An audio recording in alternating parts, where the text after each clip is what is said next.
De violents affrontements ont opposé le rebelle du 23 RDF aux forces armées congolaises dans les régions de Kasségué et Luofu. Les affrontements ayant marqué le 11e jour consécutif d'une confrontation acharnée. Selon les informations rapportées par nos confrères du média en ligne Estefo, mercredi après-midi, un important convoi de 18 camions transportant de renforts rebelles sont partis de Kiwanja en direction de Lubero. Sur ces 18 véhicules, 15 auraient réussi à atteindre Kasségué, consolidant ainsi les positions du 23 RDF dans cette zone. Ces mouvements militaires, considérés comme une violation flagrante du cessez-le-feu, visent manifestement à intensifier la pression sur les forces loyalistes congolaises et leurs alliés avant la rencontre prévue par le président Félix Tshisekedi et son homologue Paul Kagame sous la médiation de Joao Lourenço, président angolais, en date du 15 décembre 2024.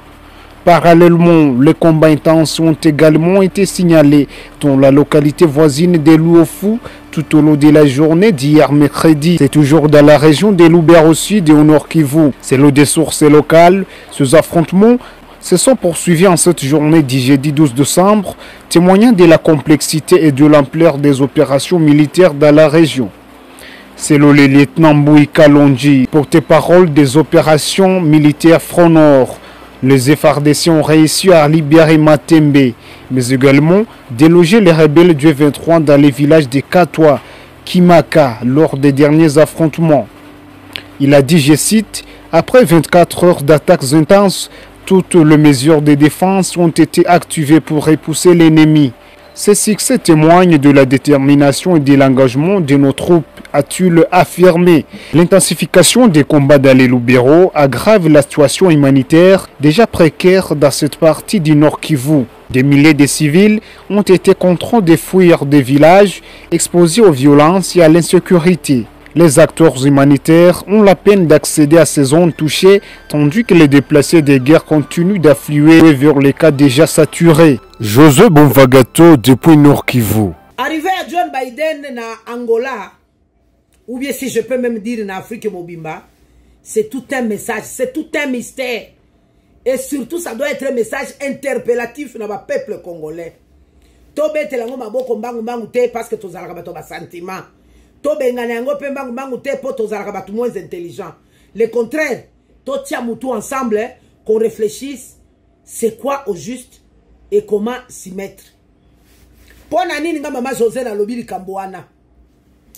Na lobi likambwana parce que bino nyonso boyebi que président Abso Fachi, lorsqu'il était président de la depuis qu'il est président de la République, John Biden n'a tikala jamais qu'on recevoir officiellement na tapis rouge. Azeko yambe na ba conférence ba beti solo.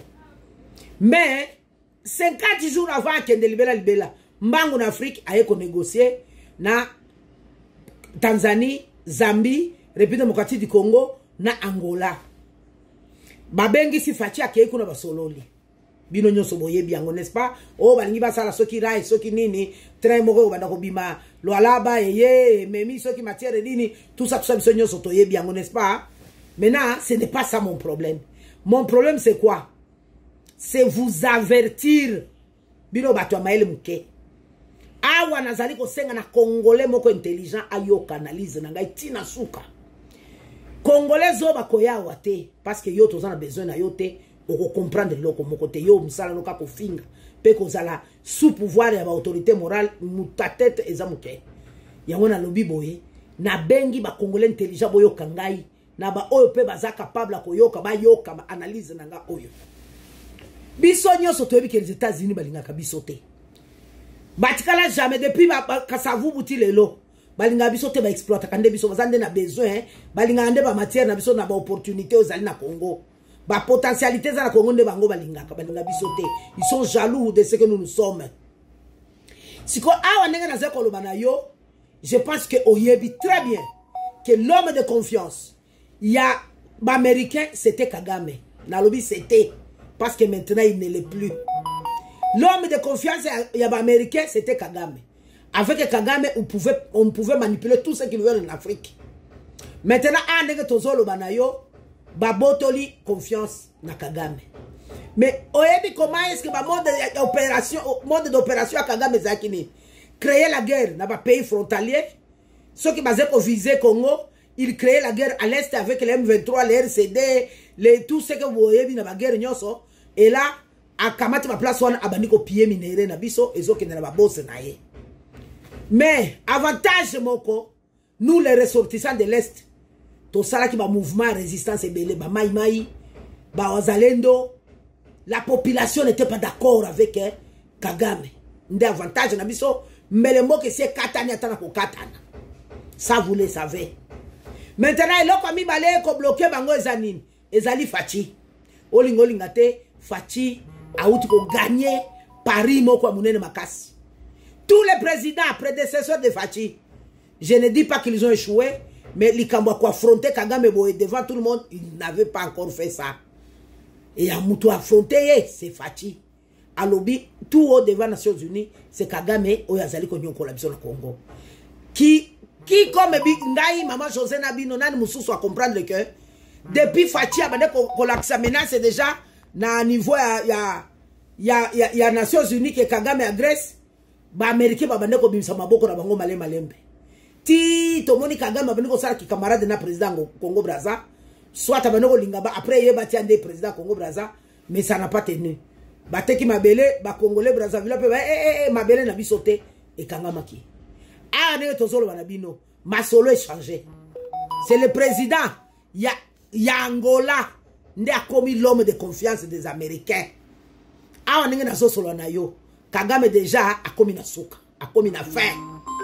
Faire Kagame et monani déjà selon ndenge makambo ezali ko kende.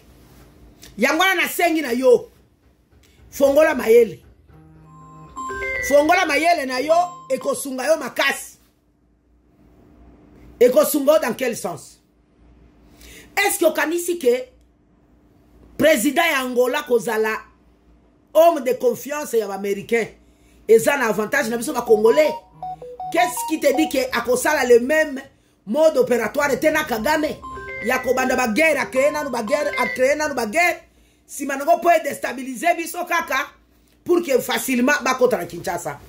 Est-ce que qui passe pas comme na Kinshasa?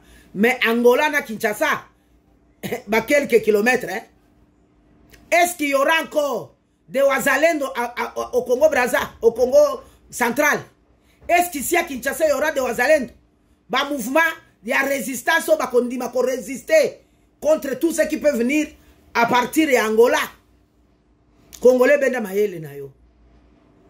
À supposer quelque chose de mal et à partir de Kuna. Parce qu'on gagne solo mais c'est impossible. Bilonyo sobili wa ambado utaka wapi. C'est à partir de la réunion moko ya participer na Congo Brazza, na Bazamboma, les gens qui voulaient venir ici na Kinshasa koya koboma Kabila.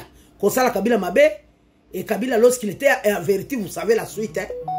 Donc je vous préviens déjà que les Américains ne méprisez pas option il y a à partir d'Angola bako télévision à Kinshasa. Bino bata IDPS viva bo ben dande mayele bo comprendre. Ah l'homme de confiance il y a américain comme mtu Congo ya Angola. Préparez-vous na toute manipulation.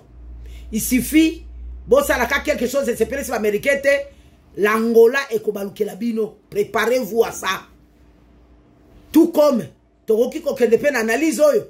c'est la toute première fois que la République démocratique du Congo a participé à la réunion où on est en train de parler minerai à Congo. Hier, Mokwaza président, le président Fachi était là.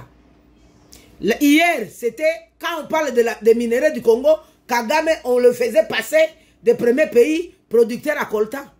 Mais maintenant, ce n'est plus le cas.